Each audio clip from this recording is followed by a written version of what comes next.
public commentator, newspaper columnist, and a former trade unionist. He's the author of Good Jew, Bad Jew, Racism, Anti-Semitism, and Assault on Meaning. And we actually did a similar sort of webinar with Steven based on that book about a year ago that some of you were probably in attendance for. And then our guest of honor today, Dr. Ofer Cassif, is a lifelong anti-Zionist activist and a vocal advocate for Palestinian rights. A Knesset member since 2019 representing Hadash, Cassif has faced countless repressive measures, including an impeachment attempt after he endorsed South Africa's ICJ case, multiple parliamentary bans, and his current suspension from all Knesset activities for denouncing Israeli war crimes and labeling the government's actions as genocide. Cassif holds a PhD in political science from the London School of Economics with a research focus on Marxist approaches to nationalism. And with that, I'm not going to do any further framing. I'm going to leave that to you, Steven. And now I'm going to just shut up and go ahead. Okay, thanks, Anthony. I must stress, Anthony refers to me as a speaker. I'm not a speaker. I'm hopefully a questioner, an interviewer. I think Ofer Cassif is really the star of the show today. So really my job is hopefully to give him a platform. And perhaps the best way to start is, I'm sure there are varying degrees of knowledge among the participants. So I think it would be useful to just start by telling us what Hadash is, what role you what political role you try to play, what value you see in participating in parliamentary politics.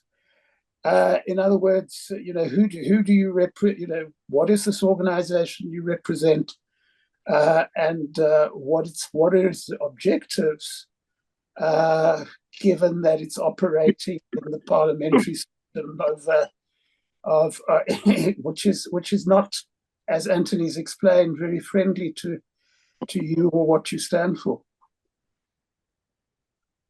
Well, first of all, thank you very much for having me. It's my pleasure and an honor. As I told you before we began, I have a very warm, corner in my heart to South Africa and to the struggle against apartheid and for justice in South Africa. And I seriously consider figures like Chris Hani and Joe Slovo as my, mentors, political and ideological mentors. So I'm very glad and happy and honored to be able to speak to you. Hadash stands for Democratic Front for Peace and Equality, and it was established exactly 50 years ago, to be more accurate, in 1977, almost 50 years ago. And I shall explain in a second why it was established and why it was that specific timing. But the basis of Hadash was always the Communist Party of Israel. The Communist Party, under different names, was established in 1919, about 30 years before the establishment of the State of Israel. It was established first and foremost by Jews who immigrated from Eastern Europe in so-called socialist Zionist movements, and realized quite rapidly that there is an inherent contradiction between socialism and Zionism, and I would add between democracy and Zionism and equality and Zionism. And then they just, broke the lines, as it were, and they established the Communist Party again under different names. Later on, Palestinian indigenous Palestinians joined the party. And to make a very long story short, it began to act as up to date as the only political parliamentary, if I can say that, even though that before 1948 there was no real parliament, and the Communist Party didn't actually normally participate in the Jewish establishments in Palestine. Nevertheless, there was a movement, a political movement, or a political party, the Communist Party, most of the time consisted of both Jews and Palestinians. this partnership, this internationalism, is one of the most important legacies and present of the Communist Party and of Hadash. Just something that may be of interest, and if you like, we can refer to it in length later. Until the middle of the 40s, more or less, the political view regarding the situation in Palestine, the political view or stance of the Communist Party was of one democratic secular state in Palestine, and the main struggle was against British colonialism or imperialism, to be more precise, because Britain, as opposed to, for instance, many other places in Africa or in India and some other places, actually England never really colonized Palestine to the extent that there were no Britons who actually, lived here, apart from those who served in so-called military forces. But in the middle of the 40s, for different reasons, we adopted, and we still do, the two-state solution, which means a Palestinian state alongside Israel, but as a democracy, of course, and as I said, we can refer to it later. And until the middle of the 60s, the Communist Party, as I said, existed and always was part of the parliament. We've been elected throughout the years since the establishment of the state. In the middle of the 60s, 1965, there was a partition. Within the party, there were actually two communist parties. One of them, which was not ours, disappeared and dissolved quite rapidly. We continued, and in the middle of the 70s, or 77, as I said, we established Hadash because of two main incidents. First, in the beginning of the 70s, there was a kind of a resistance, if you like, or by Jewish or Oriental Jews. They were called, the Black Panthers, and they opposed the racism of the Zionist establishment, not only against Palestinians, but also against Oriental Jews, mostly people who came or were descendants of people who immigrated from North Africa, mainly Morocco, but also Tunisia, Algeria, Libya, and others, and Iraq and Iran and others. They were, actually still are, discriminated against by the Zionist establishment. And in the beginning of the 70s, there was, I cannot call it a coup, but there was, a kind of almost rebellion, if you like, by the Black Panthers, or led by the Black Panthers. And some of them, unfortunately not all of them, but some of them found a political house with us. But they did not see themselves as communists. Some of them were also traditional, in their views. So one of the main ideas in establishing Hadash was to establish a kind of a coalition in which people who are not communists, and even to some extent religious or traditional, of different religions, yes, they could be Muslims or Christians or Jews or whatever, or Druze, that they could find themselves in this coalition without being communists. That was one reason. The other reason was that in 1976, there was the so-called Land Day. The Land Day, which we commemorate every year, was due to yet another confiscation of land from the Palestinian citizens in Israel by the Zionist establishment in favor of Jewish citizens. So there was in the city, in three main cities, the Palestinian cities, in the north, in the Galilee of Israel, people took the streets in order to protest against this confiscation. 6 citizens were shot dead. by the Israeli police and border police. And many of this protest was organized by the Communist Party, but many participants in this incident, again, found themselves very close to us politically, but found it at the same time difficult to be organic members of a communist movement. So those two incidents, the Black Panthers and the Land Day, led to the establishment of Hadash, which was always based on the Communist Party, but still is open to people who are not communist, but may find some other common ideas with us. So that was the reason the Hadash was established and still does exist. And the basis has always been the Communist Party. So this is Hadash. Now, as I said before, we've always been part of the parliament since day one of the state.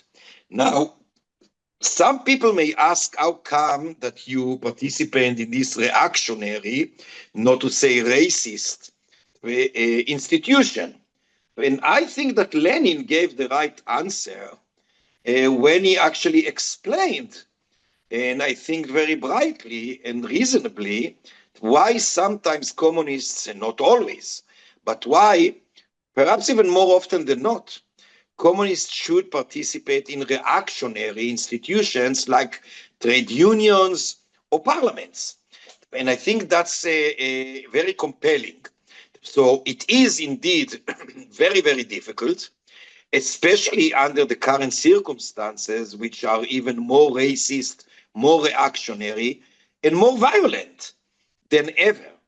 So it makes it much more difficult. And as you mentioned before, I've been suspended simply because I joined a petition in favor or in support of South African appeal to ICJ, and because I actually said the truth, as simply as that. I refer to the atrocities that go on in Gaza as a genocide, because that's the truth. And I am compelled to tell the truth. I will not endorse the lies of the government or of the majority of the opposition, which stands with the government for that matter, when I am obliged to the truth and to our values of equality, of liberty, of justice, and of course, ending the occupation. And so in a nutshell, that's what Hadash is, and that's what we stand for. Socialist justice, democracy, equality, and freedom for all. Thanks. Thank you. You mentioned Lenin's point about participating in reactionary institutions, but can you be a bit more specific? I mean, obviously what he was saying is that there are strategic advantages to doing this sometimes. What are the strategic advantages that you see here? Why? What do you gain from parliamentary politics given the nature of the parliament you're participating in? Well, I could say two things. First of all, we do have some successes. I cannot say that we have enough. Actually, it could never be enough, I guess. But we do have, especially in some social and economic and civic issues, we do have successes throughout the years. I'll give you one example, which I think is one of the most important ones.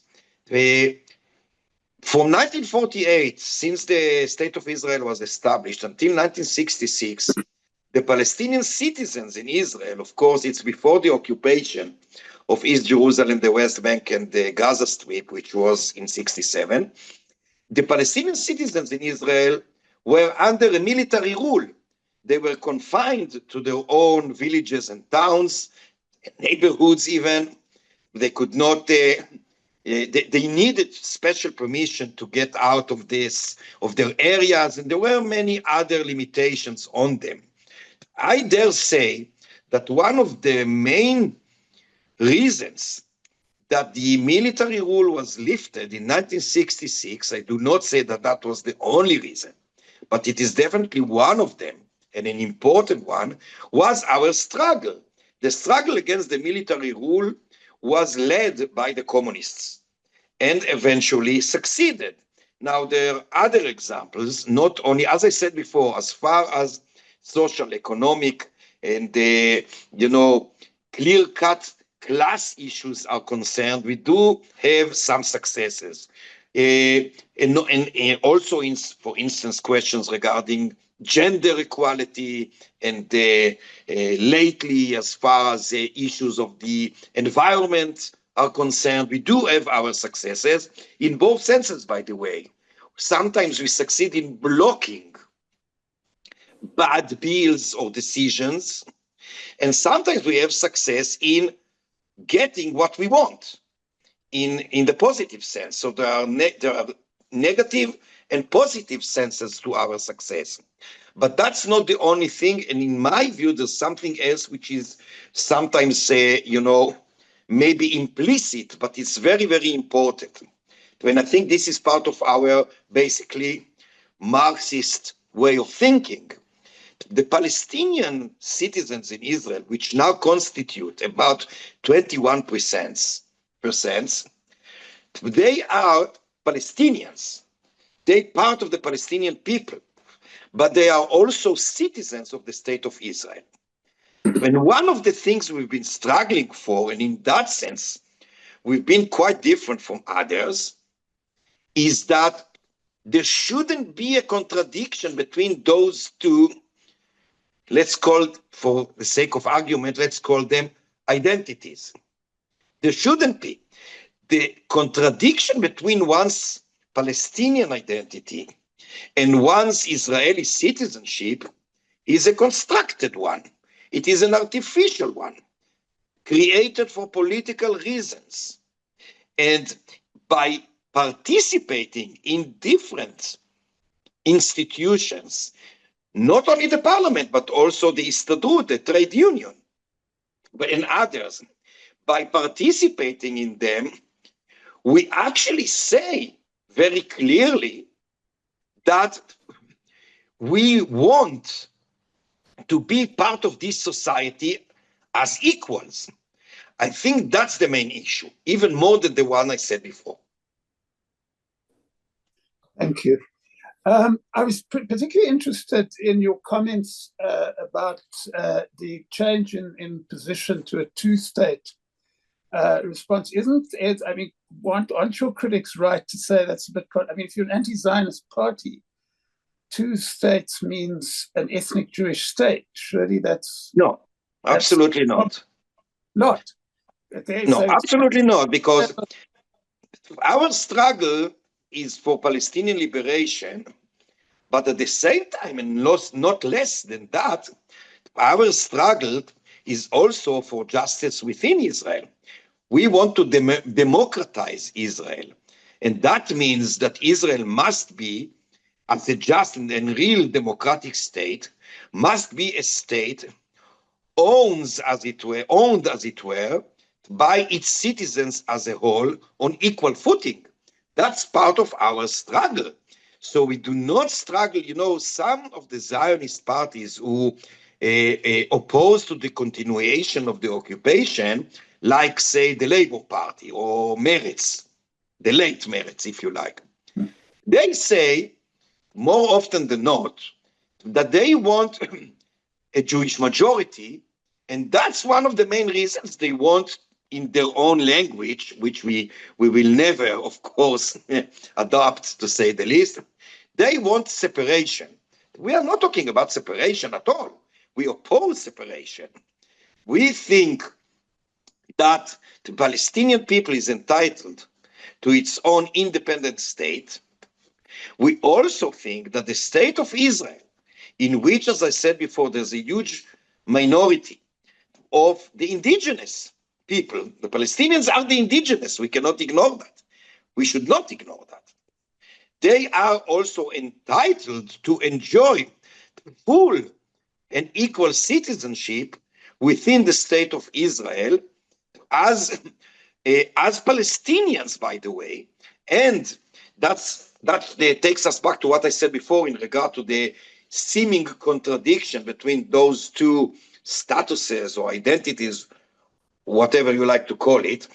We do not adopt the language of separation in order to preserve Jewish majority. That's not our language or our view. We are talking about justice, not about majority or minority. We are talking about democratizing Israel into a state that treats all its citizens as equals. It is exactly the opposite to the gist of Zionism. Because in my view, my opposition to Zionism consists of many layers. As a Marxist, for instance, I consider Zionism as an anti-working class, ideology and practice. But this is perhaps, we can refer to it later if you like. But if I go back to something which is more even, if I use the so-called liberal democratic language, there cannot be a democracy in which there is an institutionalization of one or another supremacism. Zionism, in my view, in addition to what I said before in regard to the class issue, supports Jewish supremacism of one or another kind. Not everybody, of course, is Smotrich or Ben-Gvir, who actually believe in racial supremacism, just like Milan in South Africa or your own Herzog. It's quite funny that the Herzog was the president in South Africa and also here, but I don't think they are relatives, though.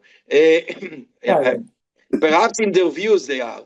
Anyway, so of course that doesn't mean to endorse any kind of we oppose this kind of supremacism. But I began to say that that there are many kinds of supremacism. Smotrich, Ben, and many in the Likud, by the way, they do believe in racial supremacism of the kind that those scumbags that I mentioned before did. But some others who are supposedly more liberal, they support in political supremacism, because once one says that one believes that the state is a state that is owned and belongs to the Jews and only to them, then in other words, one says that there is an institutionalization, politically speaking, of supremacism. And I quote Mandela, the famous statement by Mandela in his trial: I fought against Jewish supremacism, I fought against Arab supremacism. How did he say that? I'm obliged, or I'm committed to a vision of equality. Can you tell us a bit more about who's your base? I mean, you've got representation in Parliament, which some of the other Palestinian parties haven't. Who supports you? What kind of support base have you got? And also, what do you do outside Parliament? I mean, presumably you don't restrict yourself to parliamentary activity. So what kind of role do you play outside Parliament? Well, first of all, if you refer to us as a parliamentary list, and your question is what is our parliamentary basis of support?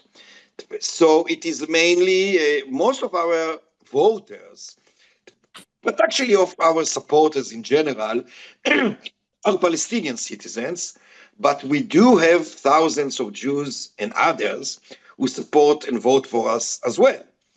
We are the only parliamentary list and fraction that have both in the leadership and across the board, both Jews and Palestinians. As I said, this is one of our historical, views and historical commitments. And this is a matter it's not instrumental. It's not because we think, that would give us more support among those or others, and we need that. That's a matter of principle. That's a value for us. That's our internationalism, among other things, of course. So we do have thousands of Jews who also support us and vote for us, but our main basis is the Palestinian community within Israel. This is as far as our basis. Now, our activities are very diverse and very rich, I can say, because it's not only that we are, you know, in the parliament. And by the way, I'm proud to say that consistently we've been, time and time again, year after year, we've been regarded as probably the most, you know, social and the most active fraction within the Knesset. And our members of the Knesset are normally, you know, more active than others in the committees, in the plenum, in other you know, arenas. But also we have our representatives in the biggest trade union, which is the Histadrut. When we also have our representatives in the women's faction of the Histadrut. And we're very active. Our members are very active in different, you know, movements and organizations in the so-called civil society, like human rights organizations, anti-occupation, and now anti-war and anti-genocide movements and organizations. Just recently, we were one of the organizers of a new coalition of more than 60 human rights and anti-war organizations and anti-fascist organizations that we act together under the title of the Peace Partnership to stop the ongoing massacre in Gaza, to release the hostages, etc., etc. So we've been active in many economic and social organizations for social justice. I think I told you before we began our chat that only today, I just came back home a few minutes before we began our chat because I went today to a village, in a Palestinian village in the West Bank, to learn, but also to express my solidarity and support for those Palestinians who live there and are under a vicious daily attack by settlers under the auspices of the occupation forces. So those are the things we are doing all the time. It's not me only, all of us. Now it seems that no, thanks for that detail.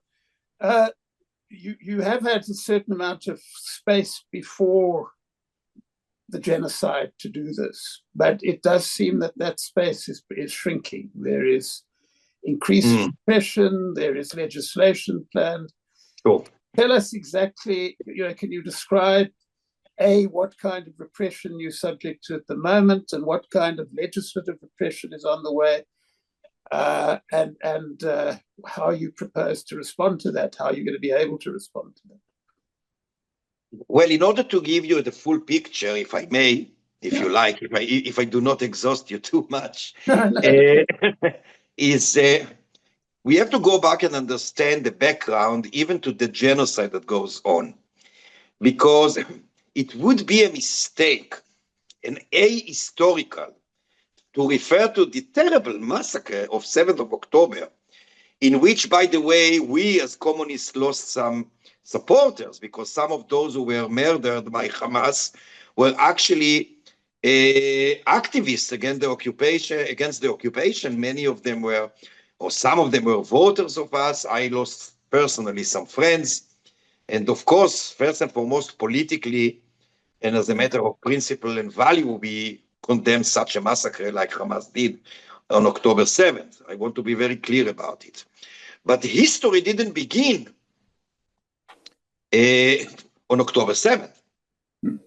And I'm saying that because in order to understand the ongoing massacre in Gaza, we must understand what happened before October 7th.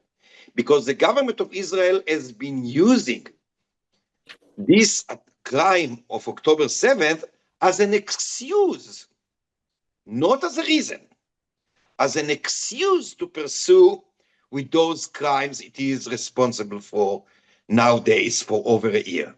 And in order to understand that, we must go first and foremost to 2017. In 2017, Bezalel Smotrich, who is now the finance minister and also a minister within the Ministry of Defense, and is a sheer fascist. He really believes in racial supremacy of Jews. Years ago, he said very publicly that he refuses for his wife to give birth and then share a room with an Arab woman. That's who he is. And that's only the tip of the iceberg. Is much worse. He, by the way, was arrested by the security services of Israel. About 20 years ago, during the disengagement plan, he was arrested by the security services of Israel on his way, apparently, according to the suspicion, on his way to blow up something. He was arrested in the middle of a road with hundreds of kilos of fuel. That's the guy. And he published in 2017 a plan. You can Google and find it. It is in English too. It is called the Decisive Plan. And some other translations translate it into the Subjugation Plan. And this plan boils down to 3 points, mainly. First, that Israel must annex the all occupied Palestinian territories without granting basic rights to the Palestinians. And that means, of course, official and fully fledged apartheid. The second point is that those Palestinians who are not going to accept their fate as subjects rather than citizens are going to be expelled from their homeland altogether. And third, those Palestinians who are going to resist are going to be killed. That was published 6 years before the carnage committed by Hamas. Now, you probably know that before October 7, for many months, the government of Israel tried to pursue a coup d'etat under the sugar-coated term judicial reform. And this coup consisted mainly of abolishing the independence of the judicial system, the independence of the media, and of course, limiting, if not again abolishing, basic civil rights within Israel. Now they failed. They failed in doing so because the people, literally millions of Israelis, took the streets, and they couldn't pursue with this coup. Now the coup was not the goal; it was an instrument, or it was a means to another goal, to another end. The end was the realization of the decisive plan I just sketched. In order to realize the decisive plan of Smotrich's, they needed to pursue first the coup within Israel in order to prevent a future resistance to the decisive plan. As I said, they failed. And then came the massacre of October 7, and it came for the government as a fresh fruit. You know, it fell to their hands as a fresh fruit. This is an Hebrew, phrase. Yeah.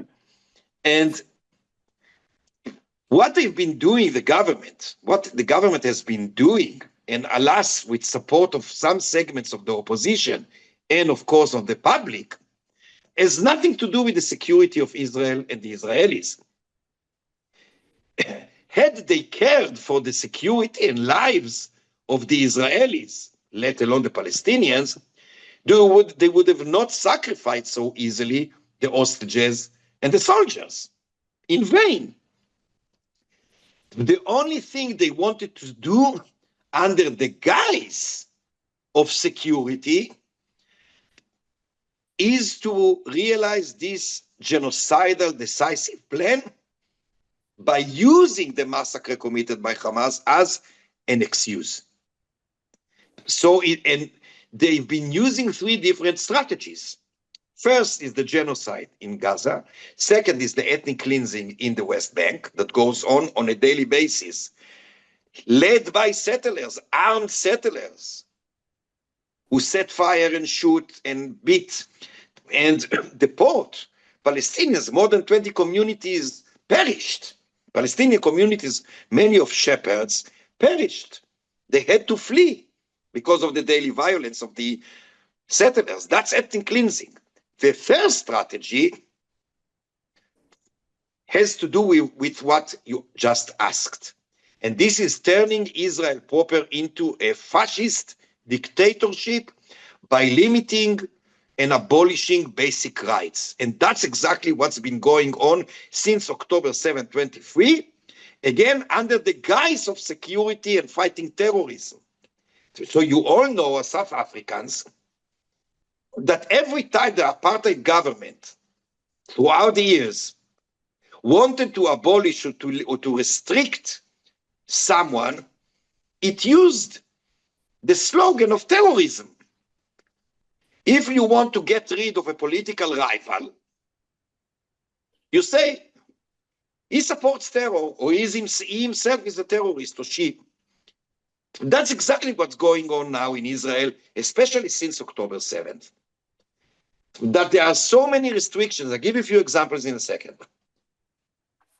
People are politically persecuted viciously because of their opposition to the genocide in Gaza, because of their opposition to the government. Two main examples, and there are hundreds, if not thousands, like those. A young teacher, Palestinian teacher from the north of Israel, citizen in Israel. Of course, the lot of the Palestinians in the occupied territories has always been, terrible, because they live under a military dictatorship since 1767. So I'm now talking only about citizens within Israel.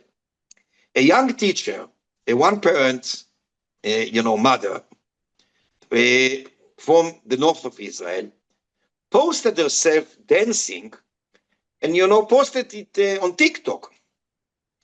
It was in 2023. 1 year later, TikTok uploaded this dance automatically with the date, and the date was 7th of October, accidentally. She was immediately arrested in front of her young child. She was accused that she danced in order to celebrate the massacre. She was humiliated by the police officers. She was handcuffed, hand and feet cuffed, blindfolded. She has nothing to do with politics, by the way. She was arrested for a few days. She was humiliated. She was photoed by direct order of Ben Gvir, the minister of so-called national security. And eventually, when they had to bring her in front of a judge, she was immediately released because there was nothing there. That's not one example, 10 or 20. Another example is of a Jewish friend of mine who is a teacher. He teaches history and citizenship studies in high school in a city in the center of Israel. For 40 years he's been teaching. He's a very acclaimed teacher. He posted just a couple of months after the October 7, after the massacre of October 7, he posted names, photos, and ages of children, Palestinian children who were killed by Israel. Only that, because in Israel you must understand that most of the time, unless we are dealing with someone famous that Israel wants to express pride over one's killing, normally people do not have faces or names or identity. They are just numbers. So he posted names and ages and photos of children who were killed. He was immediately fired from the school he was teaching in. The mayor of the city forbade him to teach all over the city. His teaching license was revoked by the Minister of Education. And on top of that, he was arrested and accused in treason. By the way, he was accused in treason by the police because in order to arrest one, in charge and under the accusation of incitement, the police must have the approval of the Attorney General. They knew that there was nothing there, that they would not get such an approval, so they changed the charge from incitement to treason, because treason is supposed to be a matter of urgency. So there is no, they need not have the permission or approval of the Attorney General. He was arrested for 4 days as a security threat. He was confined to his cell without the possibility of changing clothes, having books, 23 hours a day in the cell, 1 hour in the yard alone. And again, after 4 days, when he was brought in front of a judge, he was immediately released. There are hundreds, if not more, of cases like that of persecution. Now, on top of that, there are many bills, more than 100 bills, that intend to limit and revoke basic civil rights. There are laws and bills such as, everything is under the guise of fighting terrorism, as I said. So, for instance, there's a new law that obliges a school to fire a teacher if the minister eventually believes that this teacher expressed support of terrorism. And if the school refuses, if the schoolmaster refuses to fire the professor, the teacher, so the law says the state is going to fine the school, or taking off its budget. There are so many other laws and bills. For instance, a new bill that's going to cancel, to dissolve the public media, and so many others. Now, my suspension is part of it, because they want to silence us. My comrades in the Knesset, one of them was suspended last year too, for 2 months. And everything is because of things we say. So we are on a brink of, as I said before, of what they wanted to achieve more than a year ago, a fascist dictatorship. And everything is connected. On the one hand, there is genocide and ethnic cleansing, and on the other hand, an attempt to hide it, which is the process of fascism in Israel. Now we do whatever we can in order to stop that. It's very difficult, as you can see. I've been suspended because I opened my mouth, nothing else. I wasn't suspended for one or another activity or illegal deed, but only because of the things I said. Everybody is under threat. And if the international community doesn't join forces with us, we are doomed. Because it's just the beginning. You know how it ends. It ends in Sharpeville. Can you say a bit more about, I mean, you sort of introduced what was going to be my next question, which is simply what options there are for peaceful democratic process. I mean, the process you described is supported by the majority of Jewish Israeli citizens. It is going to be supported, we all know, for the next 4 years by the Americans. And supported by the European Union. So given that, I mean, it's certainly true. I think most of us would agree, and I've certainly argued that myself, that around the world, the attitudes of citizens to the Palestinian cause has changed radically since October the 7th. But that takes a while to manifest itself. So, in the period we are at the moment, what prospect is it that what prospect is there that this march towards authoritarianism, fascism, whatever we want to call it, is going to be stopped. And also, I think perhaps more, even more disturbing, what are the pressures which are going to stop the genocide, and not only the genocide, but also, which I think is becoming increasing issue, the mounting violence, settler violence against people in the West Bank.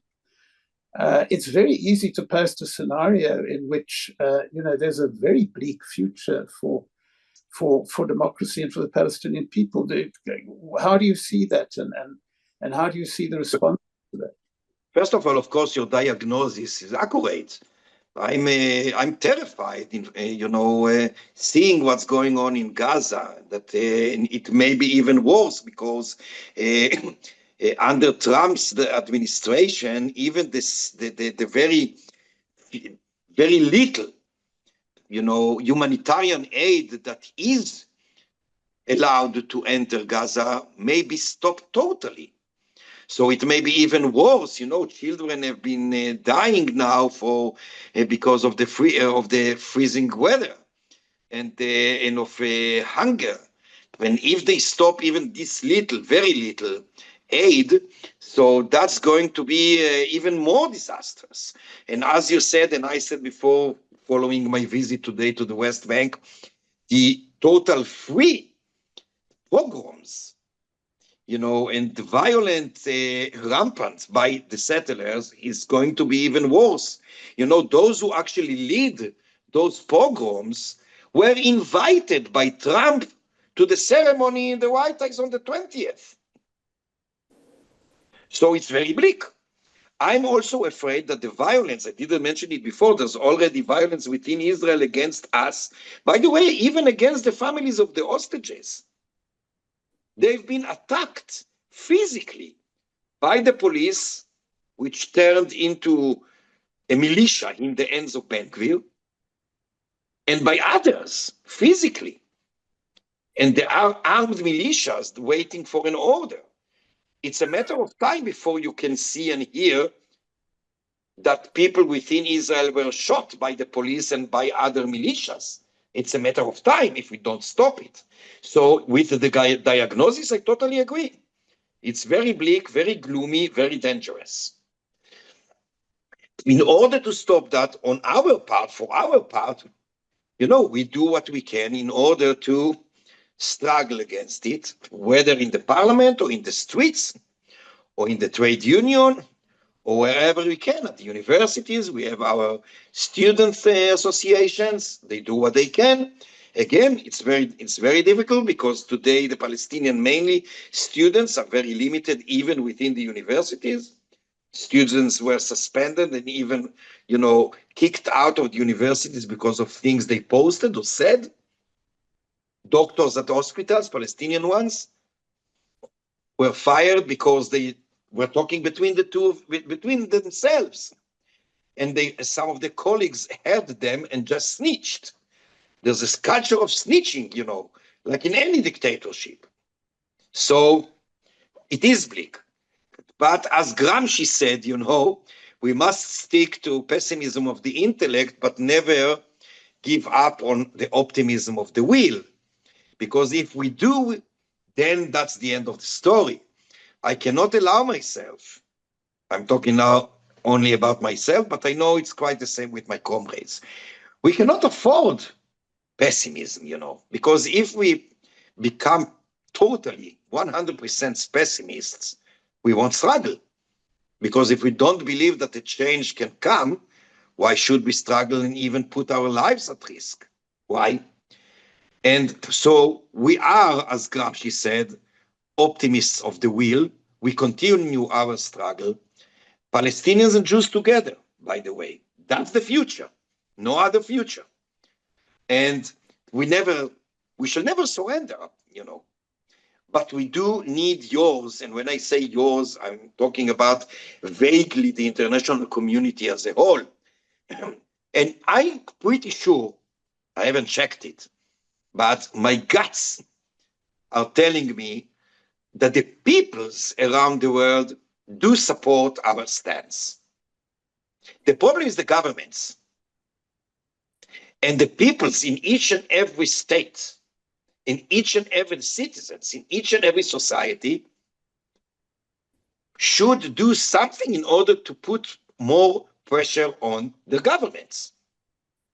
So I think that's a must. We see demonstrations when good people all over the globe fighting, struggling, arrested, beaten in order to struggle against that a terrible genocide that goes on. I salute them. Everybody should do something about that and to put more pressure on different governments, and of course using the power of different movements and organizations, human rights organizations and others. There's no other choice. I know that it's a long path. Unfortunately, we're not going to win tomorrow, not even in 1 month. But eventually, I believe that we will win, not because I support a kind of an Hollywood scenario, but because I believe there's no other choice. There's no other choice, It reminds me of Marx's famous saying that in a class struggle, either one class wins the other or both classes are going to perish. So here the situation is slightly different. There's a win-win or lose-lose situation. There's no zero-sum game. Here either both peoples win by achieving liberation and peace, or both peoples lose by continuing killing each other until the end of both. So that's something we have to stop. We must do that. I think we only have time for one last question from me before we hand over to the participants. Given what you just said, which is very important, just an observation. I think one of the problems that international solidarity faces at the moment is that, when people were fighting South African apartheid, there was an organizational focus. There were liberation movement officers in all the countries in which people were opposing.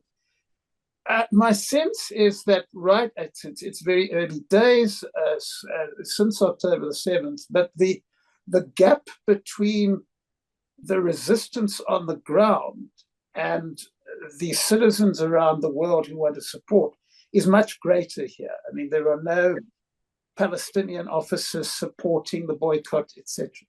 Do you see that changing? Do you see resistance taking that kind of direction, that there will be a far greater Palestinian presence in the international arena supporting the solidarity movement? Look, I don't know, but I think that there is one thing that we should pay attention to and be very cautious about it. And this is the manipulation surrounding the concept of anti-Semitism. One of the instruments that the government of Israel, and actually governments in plural of Israel throughout the years, and some other and Zionists around the globe, one of the things the instruments they use is anti-Semitism. Every time there is a serious, profound, and honest criticism of the policy of the Israeli government, or the crimes and atrocities that the government of Israel is responsible for. So instead of confronting, the arguments, those Zionists, or at least many of them, and the governments of Israel, immediately, use the term of anti-Semitism, because by that they can block whatever criticism is raised. I myself very often have been accused in the parliament, in the Knesset, as being a self-hatred Jew or auto-anti-Semite, which is, to say the least, totally hogwash. It's quite the contrary, of course. My struggle is against all kinds of racism, including anti-Semitism. Everywhere I go, in the world, I just came back a few weeks ago from a political tour in a few states in Europe, when everywhere I say, and I'll keep saying that, and I say it here too, that we should never collaborate with anti-Semites. We should fight against anti-Semites. They are not our friends. They should never be our friends. We have to struggle for justice. Justice is for everyone. Justice is universal. I'm a Marxist. I'm not a postmodernist. I have a grudge against, so-called cultural relativism. And I do seriously support that justice is universal. So when I struggle, when we struggle for justice for Palestinians, at the same time, for me, it's justice for the Israelis. As I said before, it's a win-win situation or a lose-lose. It's not a zero-sum game in which if one part wins, the other necessarily loses, and vice versa. So I think that the one thing that we should do across the globe is to dismantle this weapon of anti-Semitism. We must do whatever we can to say and to insist our struggle is against racism, against colonization, against occupation, obviously against genocide. We are not against any person because of one's origins or creed, including, of course, Jews. We will never be against anyone only because of one's origins or religious creed, for instance. I think this is something that we must do. If we succeed in dismantling this anti-Semitism weapon, then we are going to make a huge leap forward. Forgive me for using Mao for a second. Well, that's an excellent place to stop our exchange, because the book of mine, which I mentioned, is making precisely that argument. It's my contribution, if you like, as an academic to speak of the misuse of anti-Semitism. But I don't want us to overrun our time, because the participants want to ask you questions. So I'm going to hand over to Anthony, and he will moderate the last half hour in which you will engage with the rest of the group. But thank you very much. I found it a very... Thank you very much. I appreciate it. Thank you very much. And I'll hand you over to the rest of the gathering. Thank you. Thanks very much to both Steven and Ofer for what's been a wonderful discussion. I've been trying to monitor the questions in the chat and the Q&A, and there are many of them, which is a good sign. There's a lot of interest and a lot of engagement. Because we only have about half an hour left, what I'm going to try and do is ask questions that are similarly themed together. But really, it's sort of one main question. So bear with me, because the first batch it's 5 people asking questions, but they're all very closely related to each other. So Megan Horitz asks how many members Hadash has. Hassan Mohammed has asked what percentage of the Knesset Hadash has seats.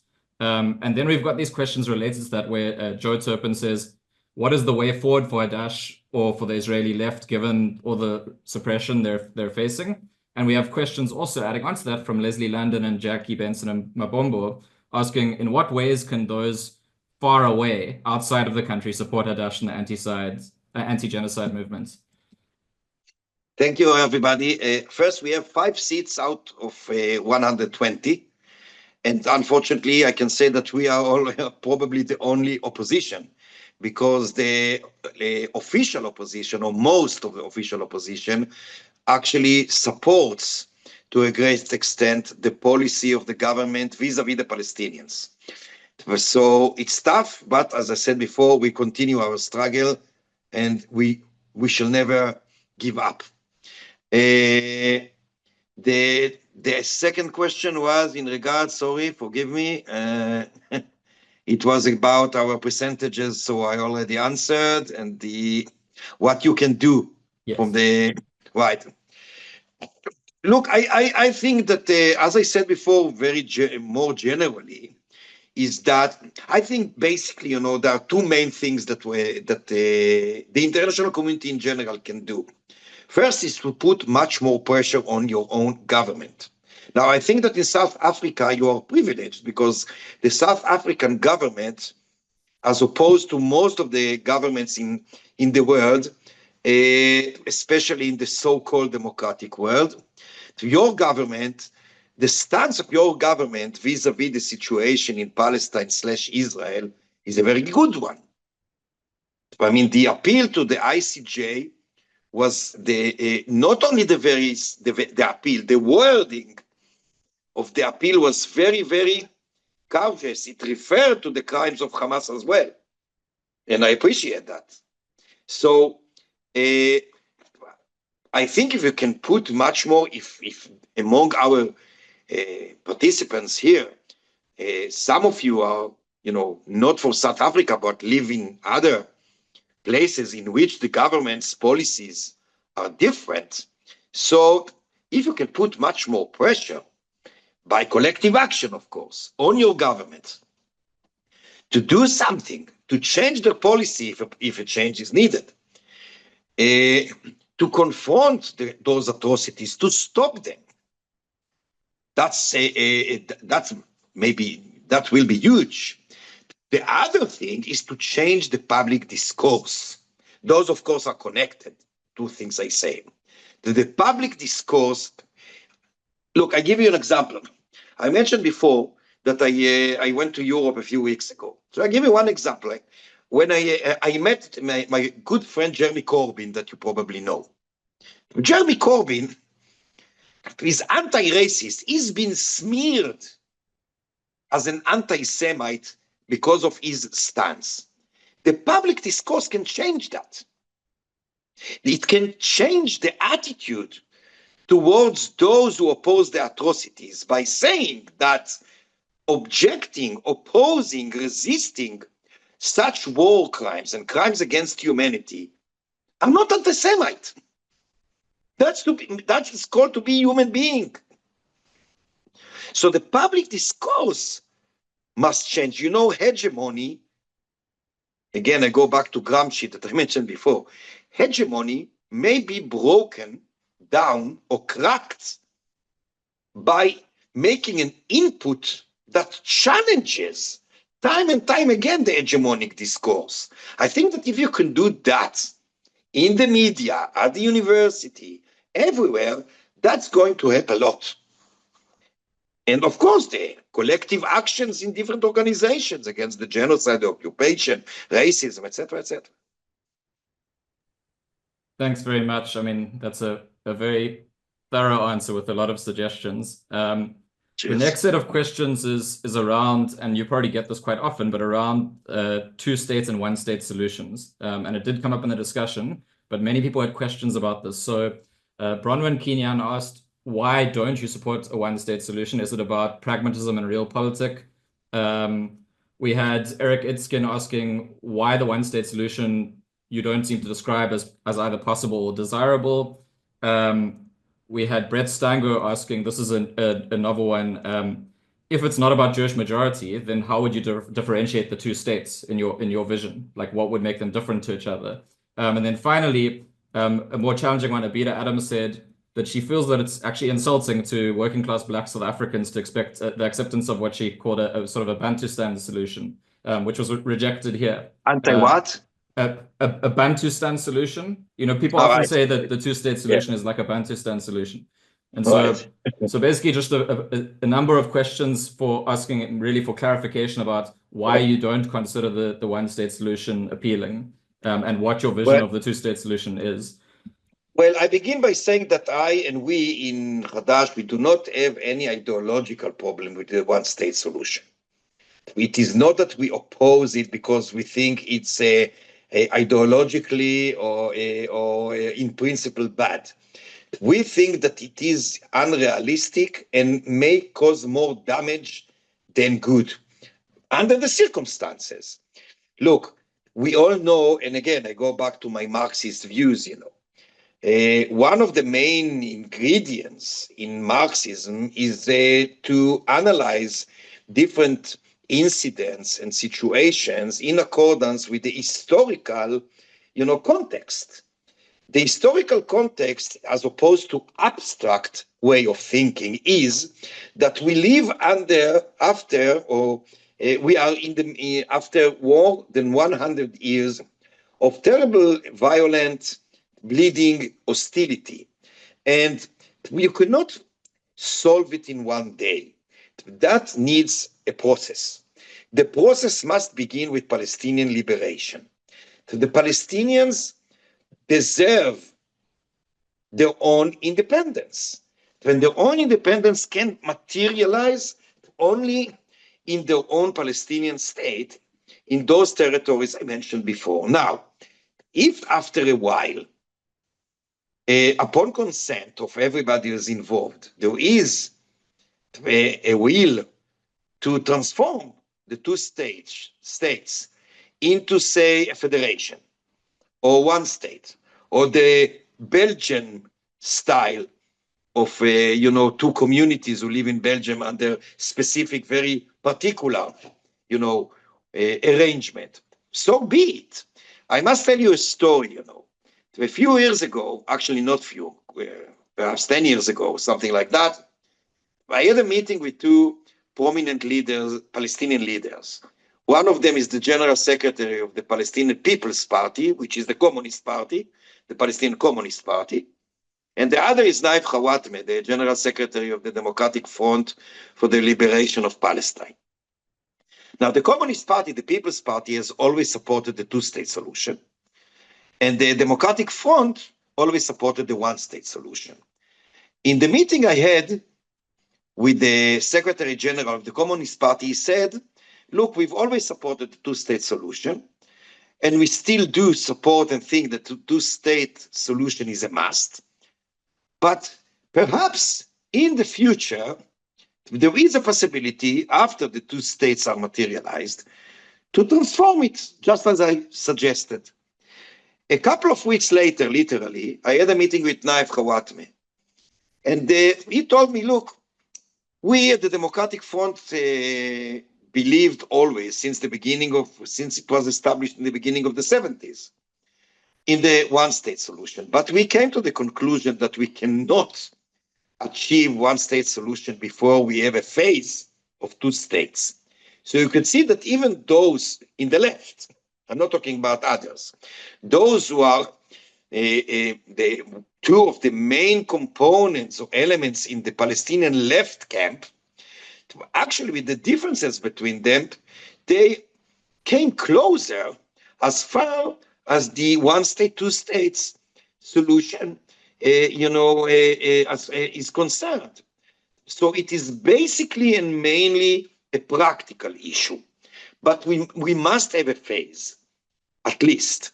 And as I said before, I want to emphasize that a phase that may be transformed into another arrangement upon consent, that may happen. I personally have no objection to that. I find common parlance with my Palestinian, comrades more than I find with the majority of the Zionists here in Israel. So for me, even as a person, it would be even better. But of course, it's not a personal issue. Politically, we need a two-state solution, at least as a phase.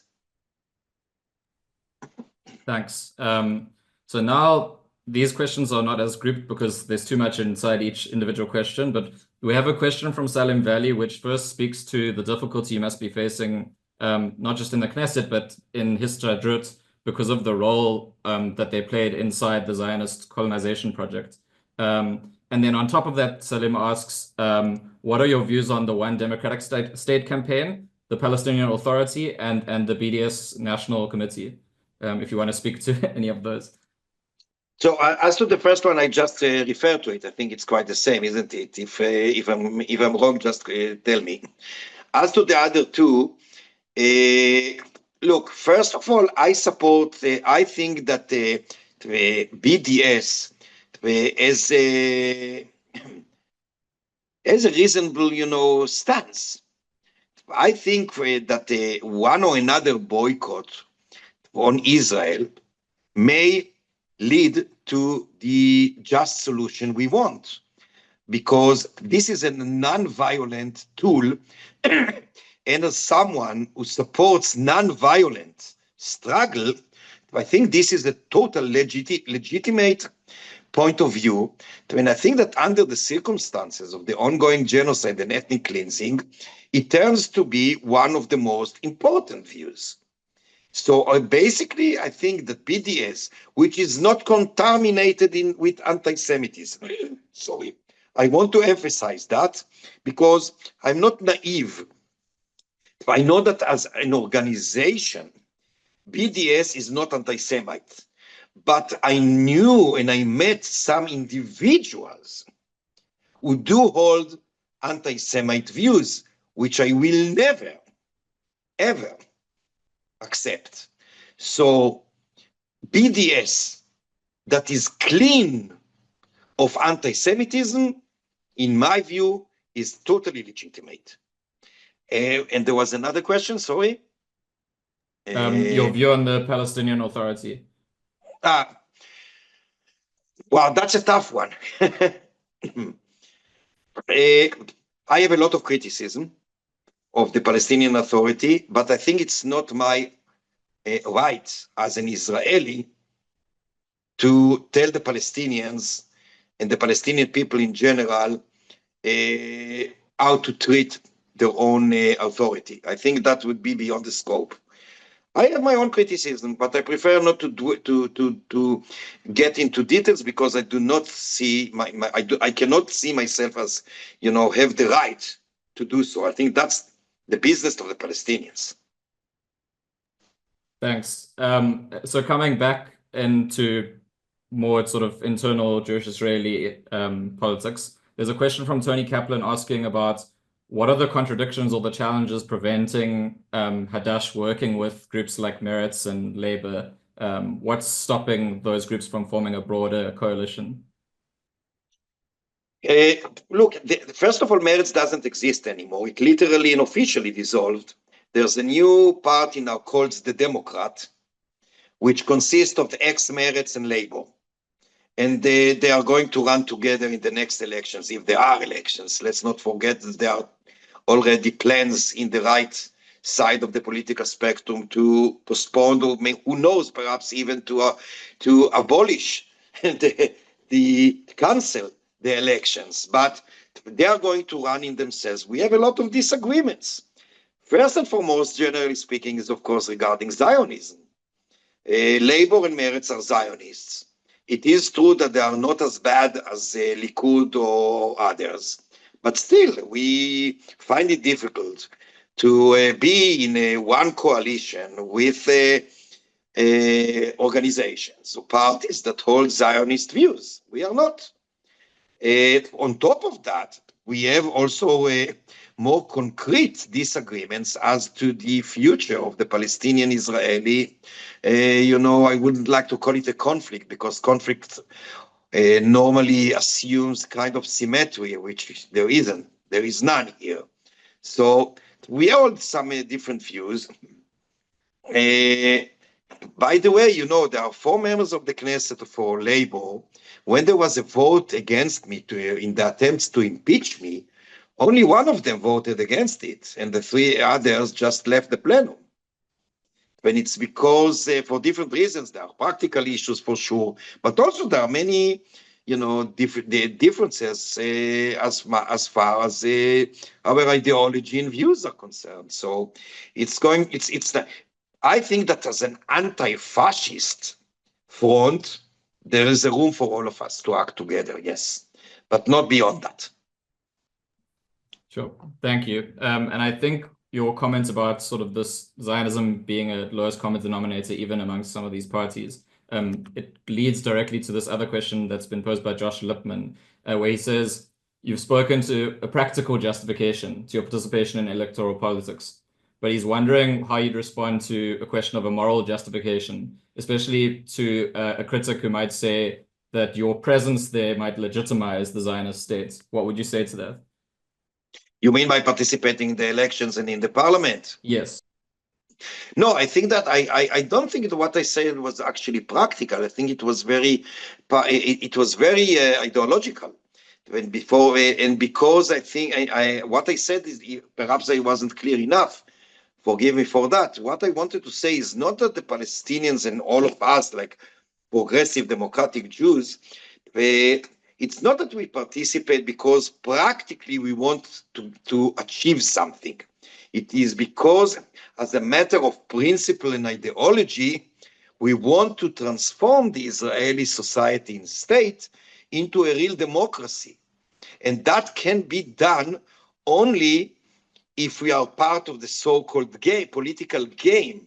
This is a moral issue. This is not a political, or practical issue. This is a matter of ideology. It reminds me, that one of the main intellectuals in the United States, one of the main intellectual leaders of the black population, perhaps you heard about Du Bois, or sometimes he's called in English Du Bois.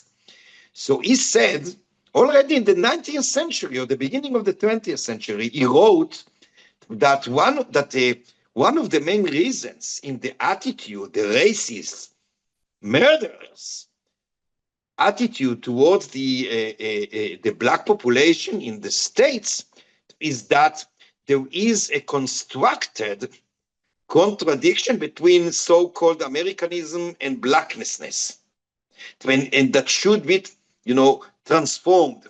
So I see the same it is now in the public discourse in Israel. There is as if there was a natural contradiction between being a Palestinian and Israeli citizen. And by being part of the game, the political game, we do not only struggle in order to transform this perception, but our very existence in the game means that we've been transforming this perception. I hope that I made it clearer now. Thanks very much for clarifying. And again, I think connected nicely to this is, so you talk about existence in a struggle occupying certain spaces. There's a question from Merle Favis asking about if you can talk about allied movements or parties that you have in Gaza or the West Bank. Are there other actors that you're working with in those areas? First of all, yes, of course, we have a very close ties and relations with the People's Party, the Palestinian People's Party, which is, as I said, the Communist Party, the Palestinian Communist Party. There are some other parties that we have relations and ties with them. All of them obviously belong to the left side of the political spectrum, like FIDA, if you know. So yes, and of course we have relations with the trade unions and with women's organizations, students and youth movements. We have close relations with many of them, especially in the West Bank. Unfortunately, in Gaza, it's impossible at the moment, but we used to. Thank you. So now a few questions about sort of how you see things moving forward. There's two questions from Hassan Mohammed, one which asks about, do you think there's an end in sight for the genocide? Another one which asks, what do you think of Ilan Pappé's comments about being in the final chapter of Zionism? And then there's also a question from Prof Friedman, which asks about the possibility of challenging underlying economic causes and incentives that sort of seem to fuel all of this on, from your perspective as a Marxist. So again, repeat. Sorry, my concentration is getting. Sorry. So number one, is there an end in sight for the genocide? Number two, are we seeing a decline in Zionism? Let's take it one by one. Okay, it's easier on me. Look, the genocide will go on if the international community doesn't stand firm to stop it. By standing firm, I mean just force the government of Israel to stop it. The government of Israel is not going to stop it by itself. We've been doing whatever we can since it began to stop it. There are more allies now within the Israeli society, more and more now, including among the families of the hostages, are against the genocide and say so, and not only because of the fate of the hostages, but because of the fate of the Palestinians too.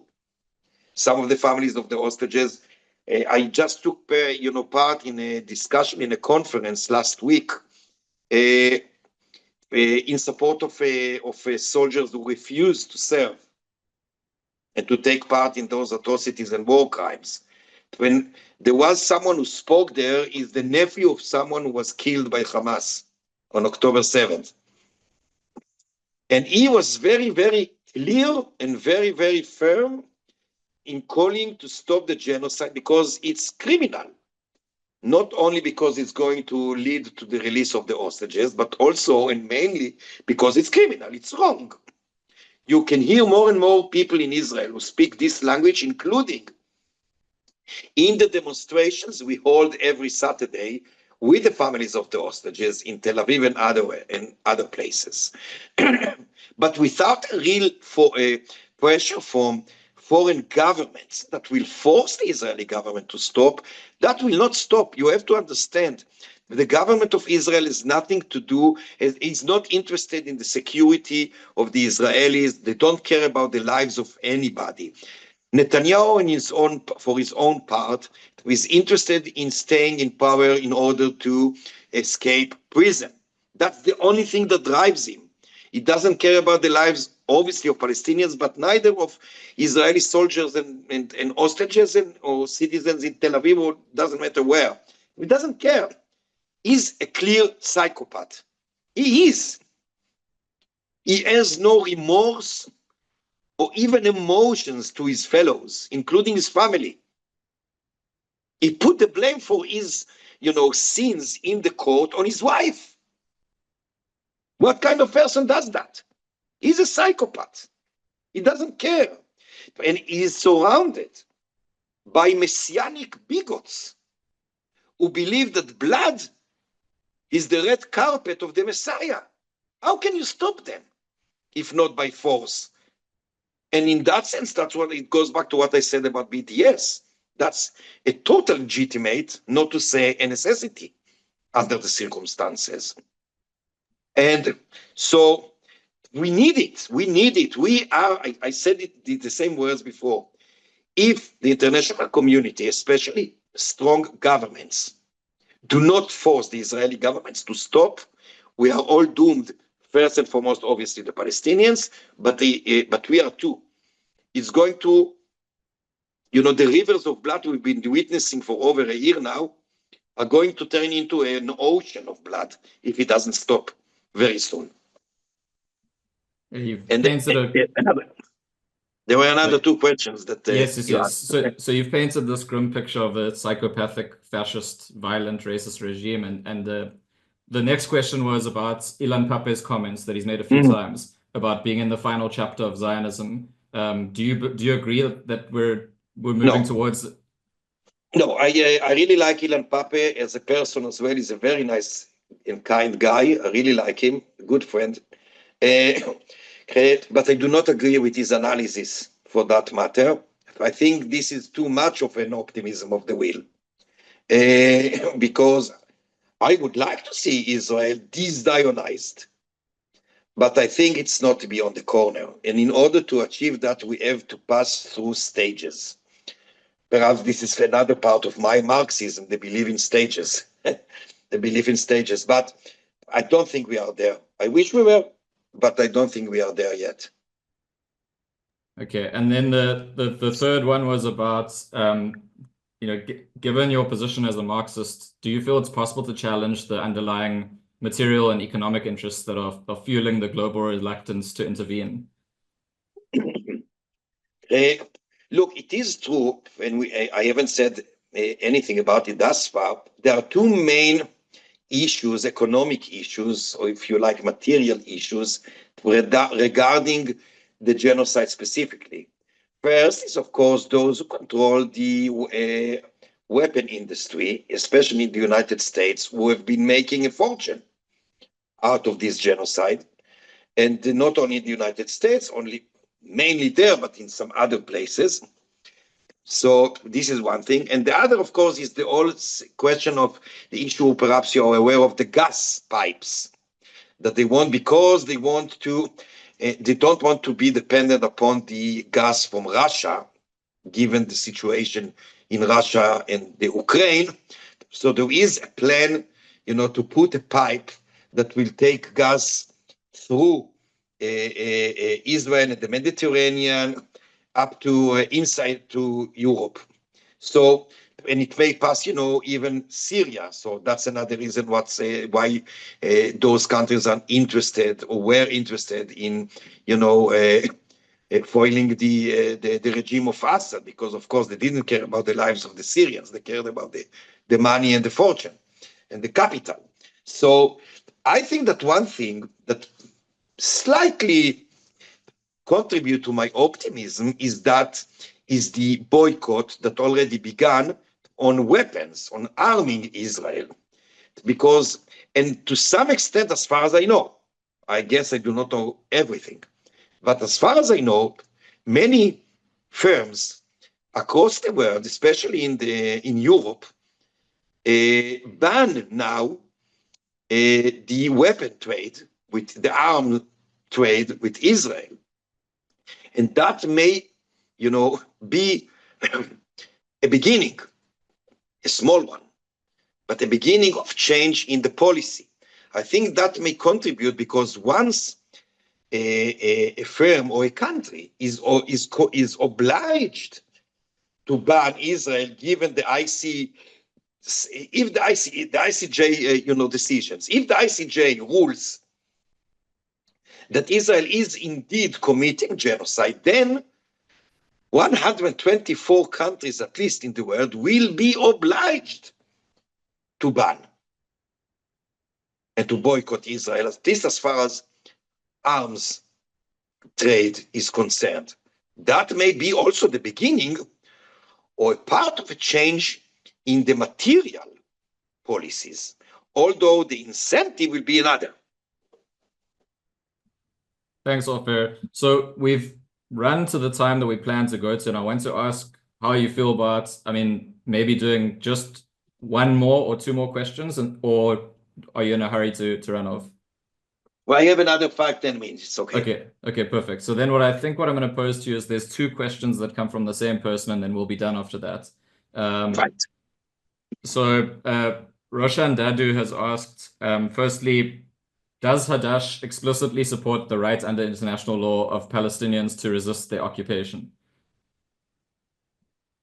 We have two main views about it. First, of course, the international law says that people under occupation, under oppression, has the right to resist. We do not see themselves as being, authorized to tell the Palestinian people how to struggle for their liberation. That's one thing very important. It goes back to what I said before in regard to the question about the Palestinian Authority. We are not authorized to tell the Palestinians what to do against the occupation. It's the thing that Palestinians should decide themselves. I cannot, as one who belongs to the colonizer, how can I tell the colonized what to do against the colonizer? That's a sheer hypocrisy. I will not do that. Secondly, as far as our own preferences are concerned, we support a non-violent struggle. But again, we do not tell the Palestinians what to do.